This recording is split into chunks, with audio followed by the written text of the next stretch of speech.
Welcome back to another Career Channels. I'm your host, Julius Cartwright, and I'm here with my co-host. But today, she's in another capacity and under entrepreneurship. So before she does any hosting today, or we talk to anybody and interview anybody, this week we thought we would interview her, and her name is Belle. Make sure I get the last name right. Espinal. I got it right. Pretty good. Woo. Close. Pretty good. Close. Pretty good. Okay, so you were featured in our magazine on entrepreneurship, January, February. And so tell our audience a little bit about what you do, because you do a lot of things, right? And you're a pretty sharp young lady, and let's hear it. All right, entrepreneurship. So always been curious about how people make money and get money. I didn't come from money, and I was always like, I really need to figure out how to crack the code, because there's a code to be cracked, and it's up to us to figure out how to crack it sometimes and share with others. So I've been on a long-term journey trying to figure out what entrepreneurship could look like for me, and currently I have one side of my business is a nonprofit, Sisters of Economic Action. I focused on financial empowerment for women of color through a professional association that's free for members. And then on my other side, I have a consulting practice, which I love and nurture it with all my heart. And I do radical economic development consulting. So anything from workforce development, employee retention, recruiting for organizations, and keeps me busy. I'm also a PhD student. I am studying geography. This new skill that I'm learning is GIS, which is basically virtual mapping. If you think of Google Maps, that is a form of GIS that was created through a GIS system. And I am thrilled with the work that I do, and I definitely am challenged often. I'm like, oh my God, can I do this? Can I get this assignment done tomorrow? And I say, I can. I'm grateful for the challenge. I'm blessed to have this challenge. So that's the space that I'm in these days. So wait a minute, you got to talk about this. I heard of economic development, but Yes. Radical. What's the radical part of that? Explain that part. We center the needs of people of color, underserved communities, immigrant communities, low-income communities. And so in the work that we do, we think intentionally about what partnerships we want to develop, who we want to engage with, who we want to give grants to, who we want to develop the businesses of. And I call it radical because I think that people have intentions of doing economic development, and sometimes it misses the boat. Sometimes we miss people of color. Sometimes we miss low-income folks, and that's devastating. We need to pull people up and help them access the resources that are available in this country. Absolutely. So let's talk a little bit about the Sisters of Economic Action. So how did you come up with that name, Economic Action? Clarify that for us. How did I come up with the name? Economic action. I thought, yes, we want to talk about money and economics and mobility, but what we want to do is create action. We want people to ensure that they're getting paired with tools that they can then create opportunities with. So we don't just want to say, take this class or learn how to budget or get a debit card. We want people to have inclusive programs and inclusive opportunities that encompass the needs of a whole community and encompass the needs of a full person, who could be a mother, who could be the caretaker for an elder. And so our programs seek to support the holistic person. Gotcha. And the holistic woman. Okay. So are there any other entrepreneurship strategies on the horizon, or your hands are full right now? No. Oh, no. I'm looking at buying a building. At buying a building and housing my consulting practice and housing my Sisters of Economic Action.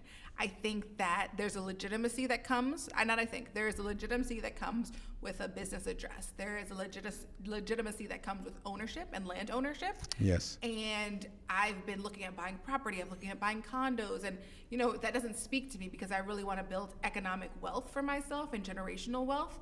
And I think if I pair that with the legitimacy of having a business and a house and a home, a mixed-use property where I can do all the work that I believe in and do more and have wellness classes and yoga classes at sliding scale rates, my vision is so big that it's time to have a place. Okay. And stop okay. renting, trying to hustle this person to get a $50 deal to rent the space or get a free space. I need my own space with my own things. And, there's also, I think, the term go big or go home is relevant in business, right? Yes. Like you say you're that, you say this is how I do, you say this is who I am, then act on it, then be that. And then you'll get bigger opportunities. And I'm confident that the large scale sponsorships that I want to have and the large scale partnerships I want to have will come as an effect of having a building where I do the type of radical economic justice work that I want to do. Well, I mean, you're spot on with that. My background is real estate, and home ownership is the cornerstone of wealth in America. And it's the same thing in business. Most people want to own their own location, and it does speak volumes to your commitment and your tenacity in business if you already own your own brick and mortar. And so that is vitally important, and that's something that you certainly should be commended for your efforts and your thought pattern, because most people say, well, I'll get a business in 3 to 5, I'll get a building in 3 to 5 years when I get established, and once I get myself more established, then I'll go out and try to get a building. But a lot of people aren't looking at it from the way you reverse engineered it, and your conversation is get the building, and then I'm going to take that the building drive everything else that I'm doing, and I like that. I also have this idea for an app. I have this idea for an app that integrates with Google Calendar, and so if you're like me, you use Google Calendar, or you have some type of calendar system that is integral to your life and getting everywhere. And my goal is to create an app specific for the working person who has a million things and a million dreams, and how do you integrate that all into one system that is user-friendly. I think where there's apps for this, there's apps for that. So I'm not getting into my details, right? I don't want you to take my idea. Don't do not that. You, Julius. No, I won't. But I mean, the audience. some of I our haven't met them yet. I have not met them all. So some of our listeners, you got to keep your powder dry, because they will pick it up and run with it. So there's ideas for apps. I think there's apps that can do different things, but how do you create an integrated system where you're using the best tools and then you enhance those best tools with user-friendly, comprehensive, holistic care? And that is where I'm looking. So I'm looking at actually applying to the Jumpstart Software Accelerator Program to help me. I'm not an IT, I'm not a tech girl at all, so I have a lot to learn, and I'm game. Let's learn. All right. I like that. And apps are the way to go. I mean, people use apps for everything. They don't do anything without using an app. I have a friend of mine that if there's something, he always looks for an app to simplify it. And in fact, we're working on an app too with Career Channels, so we can sync our podcast, the magazine, the career sessions, and all the things into one location to reach this younger generation, to be able to connect with them. So when we get these young people, they can just download the app and connect with us a lot easier. That's cool. Yeah. So that's wonderful. Now, the PhD, how is that working time-wise with the classes and stuff like that? How are you balancing that? It's tough. They are on my butt about how I need to be in the building more and how I need to do things. And I'm like, listen, honey, I have unlearned the system. You cannot control me. I'm gonna get this degree, and that's about it. So, so the way my structure is for my PhD, I have a fully funded PhD. So they're paying for my tuition, and then they're paying me a stipend for teaching classes. Okay. So I teach those classes, and then they have these other these other requirements of going to these events and doing all this and schmoozing. And I'm like, listen, y'all, I got a lot of pots on the fire, so I'm gonna need you to give me this money, and I'm gonna need to get this degree, and I'm gonna need it to be real cool. So I'm learning how to work with them in their system, right? So they are in higher education. They do have certain understanding of what a good student is and what and how I should behave. Right. And I work with that, right? And this is my job. To some extent, it's a W-2 job. So how do I balance that? And I'm trying to reconcile that in my own head. And I've even considered like letting go of the fellowship and just saying I'm gonna pay my own way so that I have the flexibility. But I think there's something to learn by following the system and excelling, right? Because it's a challenge right now. It's a challenge being presented to me. Am I going to just fold and say, you know what, I'll pay my own way? I feel like that's almost a cop-out in some ways. Right. And that's not who I am. And in 2026, my words are, Zen, ease, excellence, and alignment. So if those are my words, how do I accept the challenge and go forth? And then something else I wanted to say, I know. Hold on, go back and can you repeat those 4 words again? Zen, ease, alignment, excellence.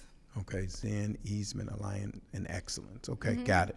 So that's how I need to approach everything that I'm dealt with. But something else, I know a couple weeks ago we were talking to the wonderful Miss Tony, Queen Tony, Nurse Tony, and something that I wanted to tell her was, honestly, I think the best way to do education in 2026 is about 40 to 50% of your life should be academics, and the other 60 to 50% should be completely all other things. Okay. Work, extracurriculars, volunteer work, self-care, time with your friends, time with your family. In 2026, the move is not to just be an A student. Yes, be an A student, but also have a balance. And it sounds like she definitely had a comprehensive life where she enjoyed her flexibility, but I don't know that everyone knows that. Like that, you need A's, you need good grades, but you also need to have a dynamic resume that speaks to your full person and all the things that you've tried. And then sometime you could just be on that track to just be a complete, lack of a better word, nerd, and just all academics, and then you have no social life and you don't know how to socialize and connect with people. And I think it's important to have a balance of the two, because when at the end of the day, when you get all your accolades from your academics from college or wherever, now you got to go into the real world, and the real world is interacting with people. And if people like you, you got personality, it just makes it easier. And the smart is a given. So you're already intelligent, but then if you have personality and people can communicate and connect with you, it's better. But what we're missing today, and I don't want to go off topic, but people are missing the soft skills. You know, they don't have the ability to communicate, be on time, stuff like that, that this generation that's coming up, a lot of them don't have it because everybody's so secluded, right? You don't have to talk to people and you don't have to connect with people and do anything like that. So that's the difference. Yeah, I'm trying to understand Gen Z. I have some interns. I had an intern over January. It was Gen Z, and I was like, hello? You're not going to take my call during our meeting time? So I have love for them. I have 2 siblings that are Gen Z. I also would love to understand them better. But Gen Z is confusing me. But I feel like that's every generation, right? The generation above you is like, in my day, we didn't have to do things like that, and things were harder. And it's like, I don't have that chip on my shoulder yet. Maybe I will at 50 and 60. But Gen Z does confuse me a little bit. Right. But I got love for them. They're cute. They're out here being, all the things. Yeah, absolutely. Well, each generation, as the new generation comes in and generations get older and they separate and you get 2 generations in between. I'm in the generation X, so then there's millennials, then there's Gen Z, and then the people that's in baby boomers and trying to deal with Gen Z, they really are like, oh my God, I don't understand them at all. Why are they doing this? Why don't they go outside, and why are they sitting in the house? For those who are on the lower end in high school, they just don't interact like my generation did. They put us outside and made us stay outside. So I said this at an event, a professional development course, and they were like, well, Gen Z really wants to do mission-aligned work. And so when I gave feedback to my intern at the end of the semester, at the end of her time interning with me, I said, it seems like you excel with mission-aligned work. So they want to be paid what they're worth, and they want to do work that means something to them. They don't want to just do busy work. So where that leaves us with the work that needs to get done, all the administrative tasks, I don't know. But it doesn't sound like they want to do it. They're not interested. Yeah. So what is your aspirations, 3, 5, 7 years from now in terms of growing your different businesses and moving in the 3 different directions that you're moving in? So in 3 years, for sure, I want to have graduated my PhD within 3 years. So that's 3 years from fall of 2025. And then, so I'll have my PhD. Hopefully I'll be an adjunct somewhere and teaching the things that I love about economic and community development and revolutionizing the generations below me throughout Cuyahoga County, as well as definitely have built a community center that speaks to my values, which include health and wellness, which include economic justice, which include economic mobility and access to leadership opportunities for the underserved. So I think critically about who I choose to work with. So I want to support early career, I want to support job transitioners, and I want my community center to have those things in the building. And I want to be as dope as I think I am in my space. In 5 years, I'd like to have a second location somewhere outside of Cuyahoga County. And in 10 years, I hope to have several. My economic goals, I do want to be, I'm 31, I'd like to be a millionaire by 40, but truly, like, truly, I've changed my mind. I really want to be a millionaire by 35. Very far from it, far from it. But I think if you can see it, if you can see it, you can achieve it. And it's just a game. It's just a little tier to the right, a little to the left, talk to that person. And it adds up every so often. You know, I got Sisters of Economic Action hosted 9 in-person events with, I believe, $11,000. Wow. We paid fair wages. We paid our speakers. We had robust meal options, right? Like full meals for people. We had drinks. We hosted event. I mean, so I don't think, like, I can stretch $1 for sure, but I also think that there's more that I look to do with my hundreds of thousands of dollars. And I also think, though, that because I know how to stretch $1, if someone gave me a $250,000 grant, I could move mountains with that. And I know I could have an impact with that dollars. I've also seen a lot of mismanaged dollars in my time in Cuyahoga County, which has been over the last 4 years. I've seen a lot of mismanaged, a lot of funds that get expired, a lot of funds that go nowhere or have empty promises. And that's in the last 5 years. So I definitely know that when people give me money, I'm going to be moving that and making it shake the way I believe we need.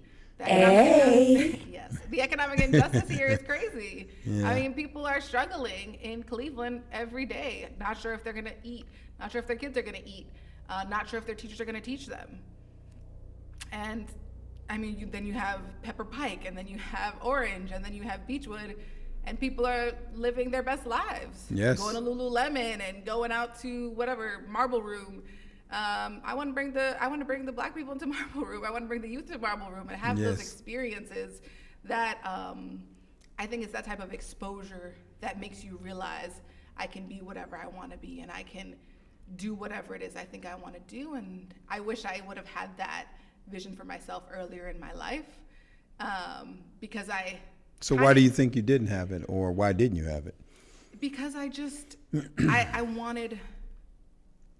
thought I thought I was just good enough. I thought I was just okay. And I realized it was up to me to be more than that I could create a bigger me. I could create an excellent me. And I always thought, like, oh, you just need a college degree and just become a teacher and just do this. And those are great things, but I didn't think that I could do more. I was in a supportive household. My mom cared for me. My dad was around and supported me. My grandparents supported me. But I just didn't think that, like, I could do whatever it is I wanted to do. And I don't know, I think it was just a block in some way.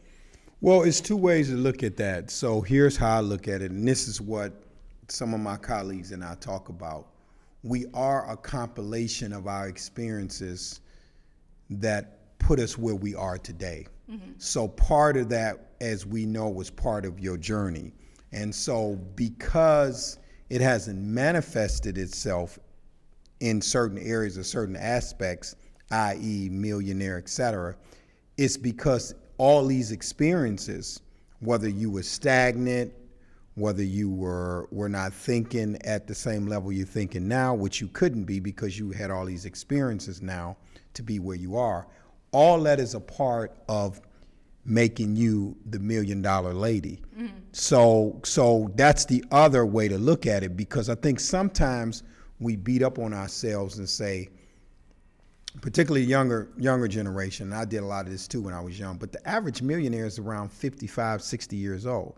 So a lot of people think that, I need to get to the million when I'm 30, 35, 40 is too late. But that's what it takes, because it's going to take some of those ups and downs, the valleys and peaks, for you to hit in order for you to understand. And if you didn't grow through that experience, you actually grow to it. So like a text that I sent out this morning, my praise and power, was a failure is a bruise, not a tattoo. So that means a failure is a bruise, not a tattoo. We know if you bruise your arm, you see the blood and the stains or whatever that may be coming out on your skin. If you're a lighter skinned person, you can see it, but then that goes away.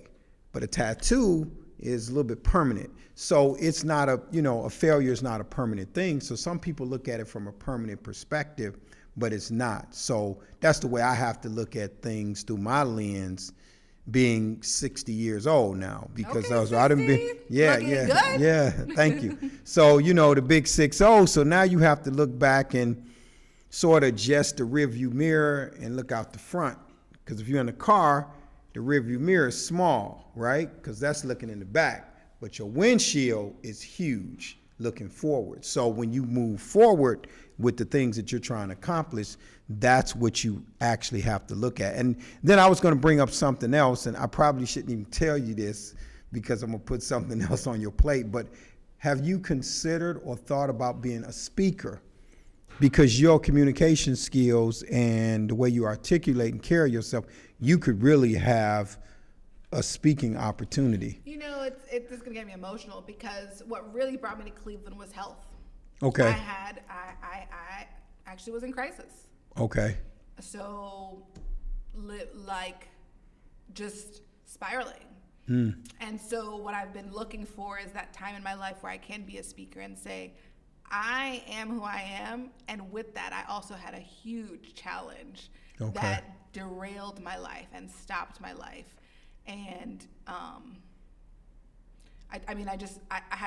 was at the bottom. I was at the bottom of my life, and I just had to figure out how to piece it back together. And yes, I had support, and yes, I had all the things that I needed to become whole again.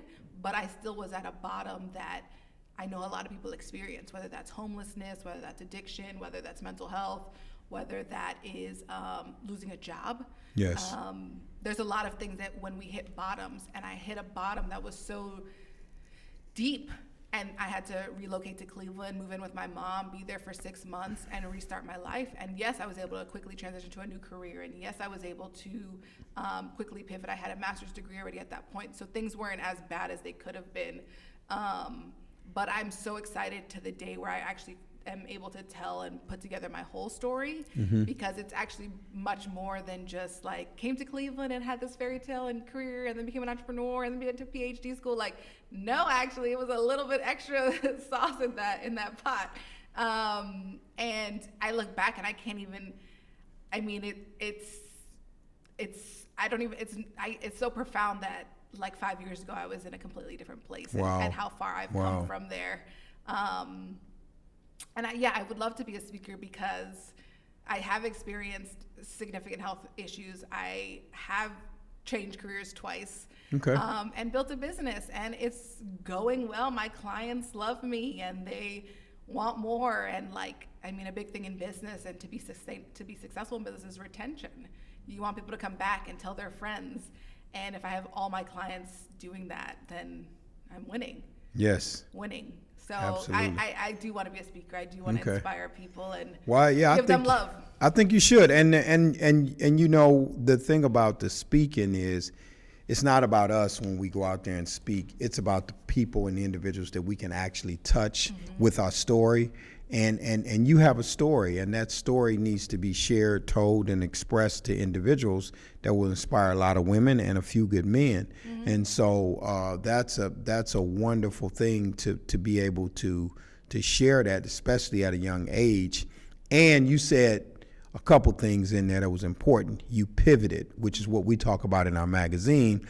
Most people will pivot in their career at a minimum one time, but in some cases up to 3 times they pivot and they have to shift, readjust, reset, realign, or restructure all over or go in a completely different direction. So it's good that you were able to do that because it says a lot about the individual when you don't get stuck. Like, I'm supposed to do this, and if this didn't work out, some people go straight into depression and they stay there and they just kind of park the car and they stay in that same place. They don't think about, well, they think about it, but they're so caught up in what has occurred that they can't move past it. And you're to be commended for that, because you've moved past whatever was going on in your life, and you pivoted a couple times. And now you're stepping out doing entrepreneurship, which is really difficult, which there's a lot of people that won't even get into entrepreneurship, say, maybe I'll start a business, but I'll do it when I retire. Or maybe I'll start a business when I hit the lottery. Or maybe I'll start a business when the kids get out of the house and they go to college and I get them out of college. But a lot of people put their business ideas, their business concepts, they place them on hold, they put them on the shelf. And a lot of them do it because of fear. They're a little nervous and a little scared about stepping out there. And it says something about the person. And I don't know any other way to be. That's the way I've been all my life. I leap and grow my wings on the way down. I mean, I don't have it all figured out. When I do it, I kind of just jump into it and just go for it. And that's what I've been doing in my real estate career since 22. I'm licensed. I haven't punched the time clock. So over the last year, number 39, I've blossomed into all these serial entrepreneur ventures because of real estate and stepping out there in entrepreneurship. And, with the Creator blessing what the moves that I make and having His hand in it, things have worked out pretty good. Yeah, I love being an entrepreneur. Because it's like you can put a smile on someone's face and it's exactly you. And you also know you're getting that check after it, right? Like, you're smiling, I'm happy too. But well, our ultimate, you just said check. Yeah. It's fun. I want to host an event called, I think I would call it Boss Up. I'm not sure. I think that's a little cheesy too. But I want to talk to people who specifically say, how do I transition out of a 9 to 5? Because it's a game, right? Oh, yeah. Like, you can't just and not have a plan. You definitely need a plan. You definitely need to be hustling that last year of your 9 to 5. And I think that there's secrets to like how to do that successfully. I will say though that the reason I really stepped out was because I had this PhD stipend. So I knew I had some guaranteed income that at the end of the day, I'd be safe. And then I could give myself some space to build a business. I don't know if I would have been able to jump out, at 30 with no experience. But I did have this opportunity with the fellowship that I knew, okay, I could do something. I could spend 2 months trying to build it, and I got my first client within the first month, signed the contract. So, that was work put in advance, but it still could happen. But I do want to provide some trade secrets and talk about the game and talk about how people played me with salaries, right? Like calling all y'all out. Like, let's be real. Like, I remember this highfalutin woman in Cleveland. Good business, very popular. She was like, you want $50 an hour? I was thinking 15.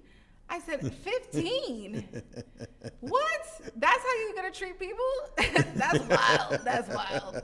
So all of those things made me understand who I want to be and how I want to be and how I want to operate as an entrepreneur. What wages do I want to pay people? What wages do I want to pay contractors? How do I want to treat my interns?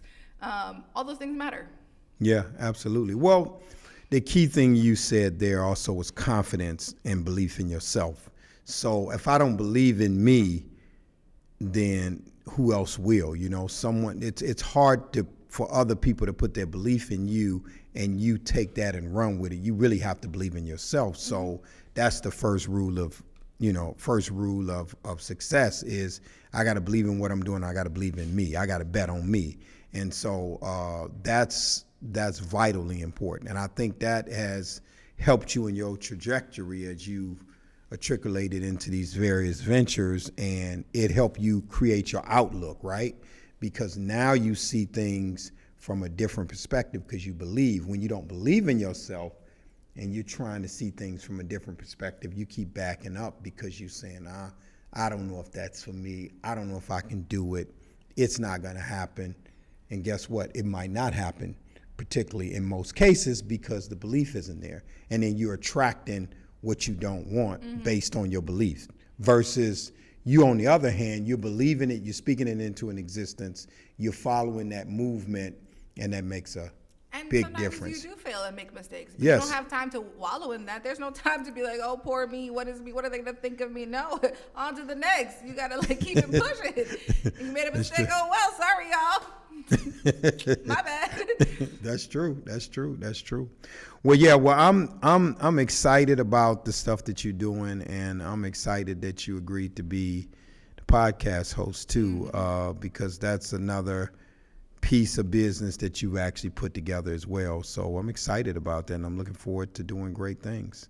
Thank you for the opportunity tonight. And with this whole podcast journey, I'm excited to interview people and talk about their journeys. Absolutely. It's gonna be Absolutely.